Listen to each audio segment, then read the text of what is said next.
அஸ்ஸலாமு அலைக்கும். Hi friends. பிள்ளைங்கள காலையில ஸ்கூலுக்கு அனுப்பிட்டு நான் என்னுடைய வேலைய ஸ்டார்ட் பண்ணிட்டேன்.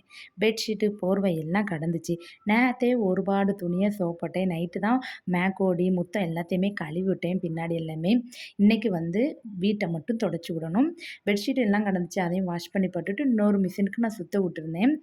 அடுப்படிய வந்து கிளீன் பண்ணிடலான்னு எல்லா திங்ஸையுமே எடுத்து வச்சிருந்தேன். தண்ணியுமே காலி ஆயிட்டு. நல்ல தண்ணி வேற சாயங்காலம் வரும்னு அம்மா சொல்லிட்டு இருந்தாங்க.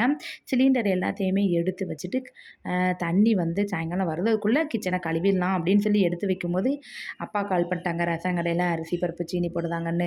அங்கேயே கிட்டத்தட்ட 1 மணி நேரம் ஆக்கிட்டாங்க. ஏன்னா அங்கே ரசம் கடைக்கு போயிட்டு வர்றதுலாம் அவ்வளோ சுலபமே கிடையாது.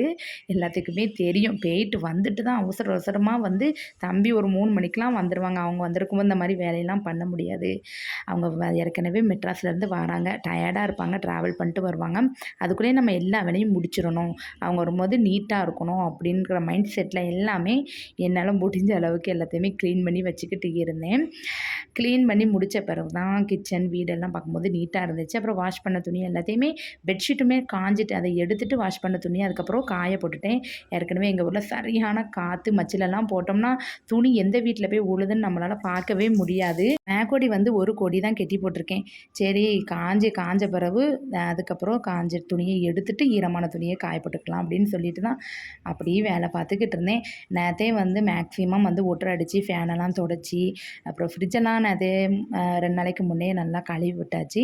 ஏன்னா பெருநாக்கிட்ட வந்தாலே இந்த மாதிரி வேலைகள் எல்லாமே செஞ்சு முடித்து வீடு அதுக்கப்புறம் தலைவாணி வர எல்லாத்தையுமே க்ளீன் பண்ணியாச்சு. அப்படிலாம் க்ளீன் பண்ணால் தான் என்னமோ பெருநாங்கிற ஃபீலே நம்மளுக்கு கிடைக்கும். என்ன மாதிரி யாரெல்லாம் இருக்கீங்க? மேக்ஸிமம் எல்லாருமே இந்த மாதிரி தான் இருப்பீங்க. வீட்டில் ஏகப்பட்ட வேலை இருக்கும். அது ஹஜ் பெருநாள்னா சொல்லே வேண்டாம். நம்மளுக்கு மூச்சு விடுறது கூட டைம் இருக்காது. அந்த அளவுக்கு வேலை பிஸியாக போய்க்கிட்டே தான் இருக்கும். தம்பி வந்தாங்கன்னா கூலிங் வாட்டர் கேட்பாங்கன்னு அவங்களுக்கு வந்து வாட்டர் வந்து ஃபில்லப் பண்ணி ஃப்ரிட்ஜில் வச்சாச்சு. அப்படி காஞ்ச துணி எல்லாத்தையுமே எடுத்துட்டு அதுக்கப்புறம் மறுபடி வந்து இந்த கொடியிலே தான் போடணும் அப்படின்னு சொல்லி எல்லாத்தையுமே காயப்பட்டுக்கிட்டு இருந்தேன். தம்பி வந்துட்டாங்கன்னா அவங்க கூட தான் டைம் பண்ணுவோம். நானும் அக்கா செம்ம ஜாலியாக இருக்கும். பிள்ளைகளுவ வந்துட்டாங்கன்னா மாமா மாமான்னு பின்னாடியே தான் அலைவாங்க. கிட்டத்தட்ட அவங்களையும் கவனிக்க முடியாது. மாமா பின்னாடியே தான் அலைவாங்க. தம்பி வந்து அக்கா வீட்டுக்கு வந்துட்டாங்க அப்படின்னு சொன்னோன்னே எனக்கு வீட்டில் இருக்க மனசில் வீட்டெல்லாம் பூட்டி போட்டுட்டு நான் போயிட்டேன். தம்பி மெட்ராஸ்லேருந்து டிக்கெட் போட்டு திருநெல்வேலிக்கு தான் வந்திருந்தாங்க. வரும்போது திருநெல்வேலி அல்வா சிப்ஸு பால்கோவா எல்லாம் வாங்கிட்டு வந்திருந்தாங்க. எப்போவும் 4 பிள்ளைங்களுக்கு கிண்டர் சாய் வாங்கிட்டு வர மறக்கவே மாட்டாங்க. ஏன்னா பிள்ளைங்களுக்கு அது ரொம்பவே பிடிக்கும்னு அதை மிஸ் பண்ணவே மாட்டாங்க. என் தம்பி வந்தாலே வீடு அப்படி கலகட்டும். ரொம்ப ஜாலி டைப்பு. தம்பி வந்தோன்னே அவன் கூட ரொம்ப நேரம் பேசிக்கிட்டு இருந்தேன். நேரம் போனதே தெரியலை. நான் இன்னொரு வீடியோவில் உங்களை சந்திக்கிறேன். Okay bye.